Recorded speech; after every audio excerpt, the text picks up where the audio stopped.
What if I tell you that by gambiting or sacrificing just 2 pawns, you can get a position like this? A position in which you have very strong bishops, very great center because you have a pawn in the center. Meanwhile, black is just underdeveloped.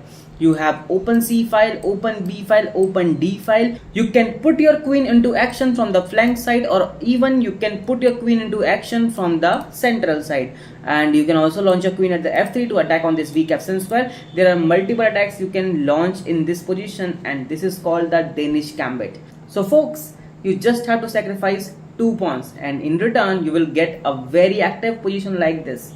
So in this video, I'm going to show you what is Danish Gambit. In this video, I'm going to show you how to use Danish Gambit, and in this video I will show you how to win with the Danish Gambit. So guys, let's go with this. In this position, you play e for the standard king's pawn opening. Your opponent will play e5, then you play d4, the center game.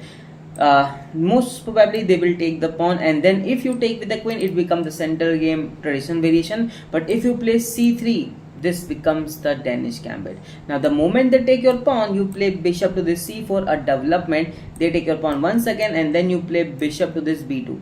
I'm not saying that they will take this pawn again and again and again and letting you develop your important pieces. I'm just saying if they took, then you will reach in this position, and this is called the Danish Gambit accepted variation. That's what we are going to look into this video. So in this condition, your opponent could play 4 moves. First is knight f6, second is bishop b4, check on this king, and then we have d6, and then we have knight c6. So there are 4 things that we are gonna look. Let's go with the first most played move. It's bishop to this b4, check on this king. And now if you're thinking like knight c3 is a good move, but then that's a mistake because that will obstruct your own bishop. Therefore knight to d2 seems like a normal logical move. Your opponent will play knight f6, and in this position you have options like you play bishop to this e7, check on this king, just forcing king out of his castle. The king takes. We have bishop to, queen b3, check on this king. The king moves away, and then you grab it. So that's actually the normal position. You will win a pawn here, and you will actually give up black's castling right. Now the black can't go for castle, that means it's stuck in the center. Meanwhile you can go for castle, and then you can attack the king. So these are some kind of important lines you must know. In this condition, bishop takes f7 is one of the options, but I will recommend you to play e5 hitting on this knight directly. Now they play knight e5 hitting on this knight because our knight is pinned, and now you play bishop to this f7, check on this king. So king takes, and then we have queen b3, check on this king. Now they defend with the pawn d5, and then guys, remember your pawn is at e5. In the previous situation your pawn was still at the e4, but now since it's in at the e5, you can go for n passant. So that's n passant, and that's a check on this king. So let's say bishop defends, and then guys, what do we have?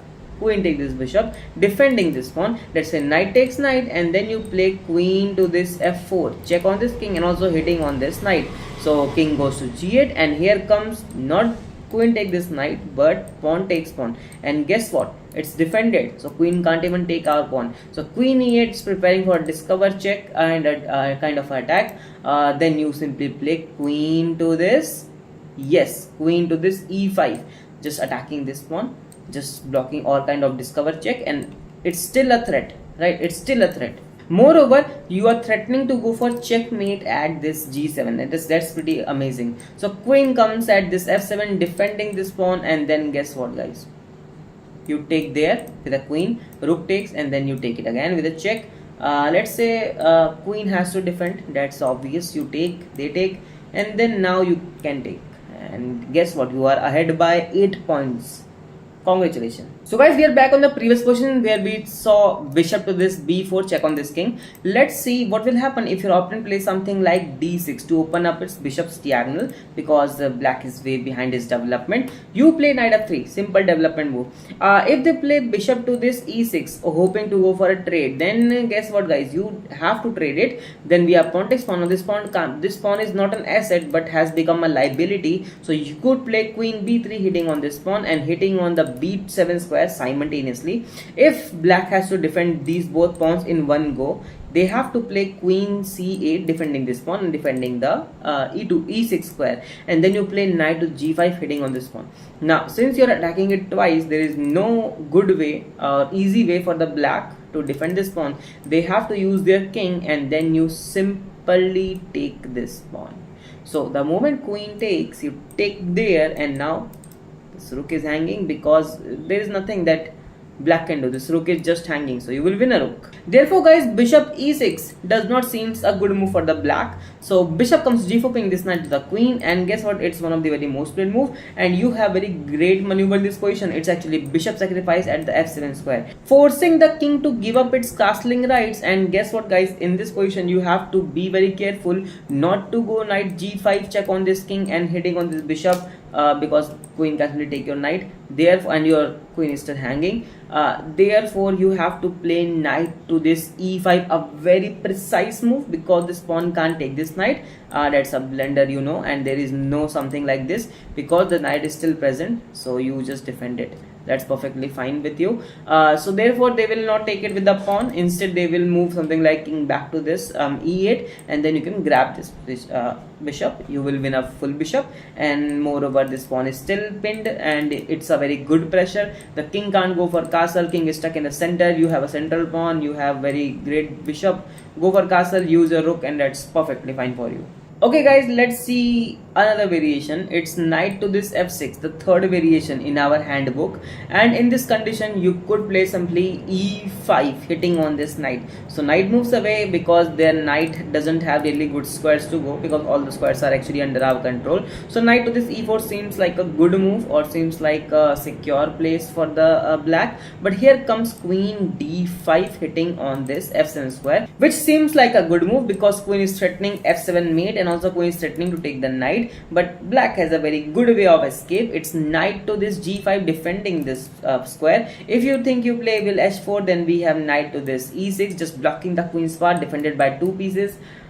You will not be able to get any good position here. Therefore in this position don't play queen to d5, instead play bishop takes on f7, forcing the king to give up its castling rights once again, and also to fall into the territory of your forcing sequence. It's queen d5 check on this king. Let's say king moves away, and then you can grab this knight. However, there is one more thing you could do. It's queen f3 hitting on this knight. So knight moves away, and then you grab this knight. Let's say pawn take capture this pawn, and guess what, you can still enjoy a very good position here. The king is actually in the center, and it's on the flank side, it's not in the castle. Meanwhile you can go for a castle. You have very active bishop here. You can just develop your knight, and that's perfectly fine for you. The engine rating is plus 1.8, and that's a very good and playable position for the white. And here comes the elephant in the room. Like the most stable option for the black is knight to this c6. It is the most stable and accurate move for the black to stabilize his position. You should play knight f3, a development. They play bishop b4 check on this king. Simply to this c3, let's say bishop takes bishop, you will take the bishop with the bishop, and you have two active bishops. That's perfectly fine. Therefore they won't take it, and they will simply play knight to this f6, a development move. You simply go for a castle, they will also go for a castle, and then you play knight to this d5 hitting on this knight, hitting on this bishop. So they will trade. And now guys, you don't have to take this knight with the bishop, but take it with the pawn, allowing bishop d3 and also attack on this h7, because earlier the pawn was present but now the pawn has moved. Moreover, queen to this d3 also supports the same attack. Meanwhile you are attacking this knight, so it's actually a tempo also. So knight has to move away, and then you play queen d4, just going for a checkmate in one at g7 square. So they might play f6, but then you have pawn to d6, a discover attack, a check, and also attack on this knight. Perfectly fine for you. If they ever try to play knight to this, okay, not this way, okay, yes, knight is f5, just hitting on this queen, defending this square, then you can simply play queen to the g4, just attacking this knight. Black play d6, defending this knight, and then you can simply play bishop to this d3, just attacking it once more. If they ever play g6, then you can simply grab this bishop, That's perfectly fine. If they attack you once again, you play, let's say, what could you play? You could play queen to this c3, not this way, but queen c3, just hoping to go for a checkmate. What can actually black do here? Black can simply do f6 to defend himself from the checkmate. And this condition, you could play rook to this e1, just putting more of your pieces into the attack. So that's perfectly fine for you. In this condition, the engineering is plus 4.9, and then you can simply just push the black. You can simply win the game by just playing logical moves, and you have very clear attacking idea. You just have to exploit this open king, because the castle has been ruined. You have like multiple hordes of pieces that are attacking on the king side. Just play logically and you are fine actually in this condition. So guys, this was the Danish Gambit, and I hope you have liked this video. So guys, there is one request from my side: just like, share, comment and subscribe the channel. It keeps me motivated to upload more videos like this. And if this video really helped you, then do let me know in the comment section, and I will meet you in the next video. So till then, take care.